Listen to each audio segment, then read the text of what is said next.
Thank you. So we've heard a lot about the data sets that have been produced through the ESIM project. So what I'm going to do now is basically take you through some suggestions, some ways in which you can start to interrogate and to look at the data and to use the demonstrator to create case studies. So I'm going to particularly look at some case studies of extreme events. It might help you to generate some ideas of how you can start to think about using the data sets that are available on the demonstrator and the underpinning data sets themselves. So I'm going to make a clear statement from the offset and say that a lot of the analysis that I'm going to show you now is very qualitative in nature. So there's few quantitative results that I'm going to show you in this case. That's not to say that a more sort of rigorous statistical analysis couldn't be done, but since we're in a kind of proof of concept mode here, what I want to show you is a flavour for some of the types of questions that you can start to answer and think about, rather than worrying too much about sort of sensitivities that might arise from slightly different data sets and from sort of improvements to the data sets that might come further down the line. So I'm talking here about some of the broad scale things that we can start to use the data and the demonstrator for.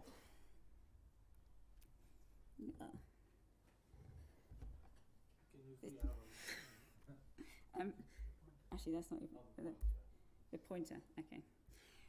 So the motivation for some of this case study work on the ESIM project was basically to sort of illustrate how you can get the best use of the tool itself. So actually clicking through the various options on the demonstrator, what kinds of questions can you start to think about as you click through the demonstrator tool itself, and how can you use it to start to understand risks of particular events, for example, and the sort of putting particular events into context. So that's one of the motivations for looking at case studies. The other is to give you a sort of a broader understanding of why it's important to understand variability and climate information for the energy sector. So it's the underpinning data sets themselves as well. So you'll see in some of the case study stuff that I'm going to show you, there's 3 running themes, which is the themes of the data sets themselves. So there's an understanding variability flavour to it. So using the historical reanalyses that have been produced to try and put particular events into context of the recent history. And from the energy perspective, starting to ask things like what if questions, what if this particular event happened based on today's energy system? So those are the sorts of questions that we can start to think about. There's other questions regarding how we might be able to use seasonal forecasts going forward. I won't talk about much on that today. But there's also the future climate change or the future change aspect, both in terms of understanding the risks associated with future climate, as well as identifying vulnerabilities from changes to future power systems. So there's both of those kinds of information are available on the demonstrator and can be explored later on. So hopefully this is what I'm going to talk about now is going to give you a little bit of a taster and an idea. When we do the hands-on sessions later, you can start to be thinking in your heads, what case studies might I like to generate myself, and start to think about going down some of these interrogation routes.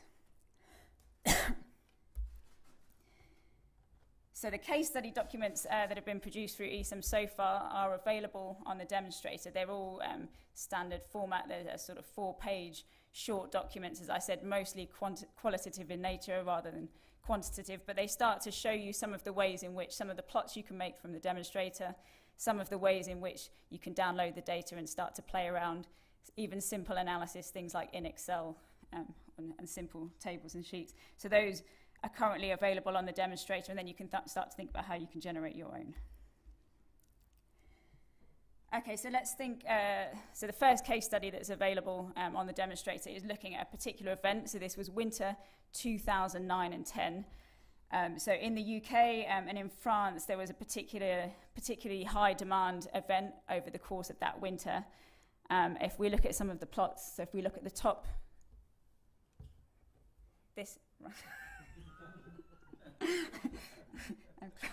the top right-hand panel in the figure up here, you can start to see this is basically modelled electricity demand with the trends included in this case. So you can see that, well, actually you can sort of see, can I point?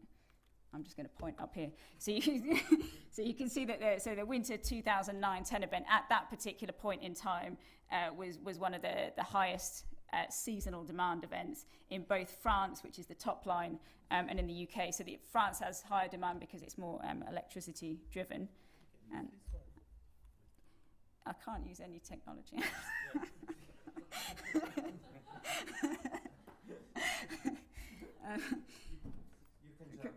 I can there it is. There you go. So 2010 is up here. Okay, so at the time, these were both two of the highest demand events in the UK and in France. If you zoom in, so this is on for seasonal mean, so this is a winter mean, looking at the absolute model demand. If we now look at the anomalies on a daily timescale, you can see that there's, obviously a lot of variability, a lot of fluctuation on the day-to-day timescale, more or less. So we are sort of centered on zero. There's more high demand anomalies than there are low demand anomalies, although, like I say, there is some fluctuation, but you see some very high peak demand events from a day-to-day basis. So you can start to unpick that data from your seasonal mean to sort of zooming in for the daily means to understand how that event looks like. So we know that demand and temperature are very well related together. If we look back at the winter 2009-10 using the demonstrator tool, we can plot a map for the seasonal average of winter 2010, and we start to see that there's this sort of north-south divide. So this is a temperature anomaly now, so differences from the long-term average. We start to see that southern Europe was slightly warmer than normal, whereas northern Europe was much colder than normal. And that's consistent with a large-scale pattern called the North Atlantic Oscillation. So we're in a negative phase of the North Atlantic oscillation here. And those cold temperatures in Northern Europe have led to high demand over that particular winter period. And if we look at the event in the historical context we see for France and the UK, so this is the UK. This was one of the coldest, or was the coldest winter in recent history for a seasonal average. And in France, it's amongst the coldest few. So we know that it was a particularly cold event. We know it was connected to a large-scale underlying pattern called the NAO. And we can ask the question now, so what would happen if that winter happened today? So as well as it being cold, it was also a very low wind speed, low wind winter at the same time. And we could ask, okay, well, what happens if that low wind winter happened today? And that's what this historical reanalysis of wind power capacity factors is. It's based on today's energy mix. So what would have happened today? And we can see that if winter 2010 in the UK happened today, then we would see a substantial reduction in wind power capacity factors. So the amount of wind power that we could be generating would be substantially reduced. And that might lead us to think that there would be a big risk to the energy system. And so now we can start to think about, well, can we anticipate those kinds of events going forward using the projections data? So as we know on the demonstrator, there are projections of future climate and of future energy systems as well. So if we look at the future climate projections to start off with, you can produce a map like this, which basically shows two different pathways of future emissions. So the yellow one here is an RCP 8.5, the blue one is RCP 4.5, so it's two slightly different future scenarios of emissions. And we can see that for instance, for temperatures, there's a general long-term upwards trends as you come towards the end of the century. So that's telling us that on average, winters are likely to get warmer or will get warmer going into the future. But there's also a lot of variability around those numbers. Okay, so this number here, this circle here, and the black line shows the observations. This circle is the winter 2010 event. There are still in future possibilities for cold winters, okay, moving forward. So they get less frequent moving into the future, but they are still a possibility. So that tells us that although there's upwards trends, that cold winters might still be possible moving forward. That also then translates into demand, since we know temperature and demand are related.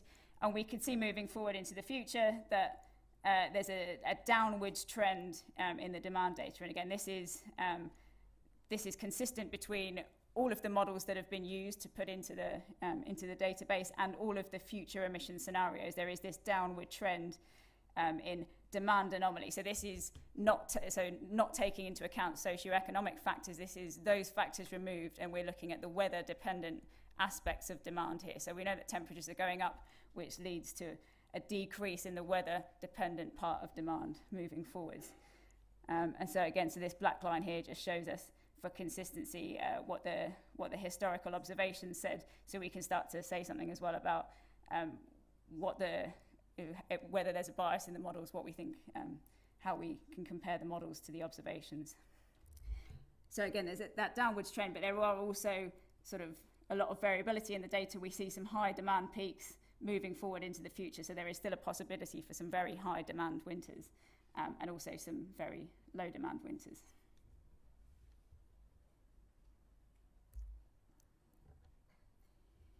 If we do the same thing in terms of wind power capacity moving forward, we don't see any particular trends emerging, so there's no clear trend or pattern either way. And again, that's the same for all models and for all future emission scenarios. And again, there's these opportunities for some very low wind winters, sort of as many in the future as there has been in the past. And again, there's this opportunity to do a comparison against observations, so we can say something about what we think about how we trust the models, and whether we trust the general long-term sort of or large-scale so whether we trust the sort of the broad-scale messages of the models. So I think on a broad scale we can trust the models. Whether or not they get the exact variability right is a slightly other question. However, we can see there's no trends, and there are still these opportunities for low wind winters. So of course that was based on purely on what we think is happening under a future climate scenario. There's more. 2 minutes. Okay. Okay. So there's a lot more going on, obviously, than that. There is what happens under future energy mixes. So we know there's a lot more renewables coming onto the system. The ECEN demonstrator also has various scenarios for future energy mixes. So we know that the climate affects the sort of the long-term variability on the energy system, so we can see the variability of these different lines here. But we also know that different energy mixes are overall probably going to affect the large-scale power generations themselves much more than the weather. So the weather will have an impact on the variability of the system and cause risk from that perspective. So if I've got 2 minutes, I'll kind of skip over this kind of quickly. That was looking at particularly extreme winters. We've also done some work on high demand summers in southern Europe, and this is looking at Spain, thinking about the top 3 years of demand in Spain, all coinciding basically with, again, high temperature years, and also starting to understand, well, what are the other climate drivers that are present during those particularly high demand years. If we look, for instance, at demand net renewables, so that's demand taking away some wind power, taking off the solar power, taking off the hydro power, we see that 2003 was a particularly bad year for demand net renewables, so that was high demand, low renewables, and it was mostly because there was low wind power in that case. And if we start to unpick that, then we see that on the present system, wind power has a much bigger influence because there's larger installed capacity. But moving forward, as you know, other generation types possibly overtake or increase, then other generation types are also going to have a large influence. So low solar years will also have a large influence on that demand net renewables. So we can start to look at the risks from today's perspective and the future perspective. So just to say then, so that the ECEN demonstrator tool and its underlying data sets can, really useful for boosting decision making. We can start to think about exploring occurrences and impacts of extreme events, ask those kinds of what if questions, what if something, from the past happened today, and then start to think about how we can anticipate future changes and future impacts based on the future climate and future energy mixes. We know that the data sets themselves bring together credible climate information and energy information on a consistent basis, processed over Europe, covering that range of timescales, so we can really start to unpick the different types of questions that we can ask there. And hopefully, so what I've shown you just now has given you a few ideas. So when we have the hands-on session later, you can start to think about, okay, well, what can I do with my data set? And actually, you can start to think about generating your own case studies moving forward. That's it.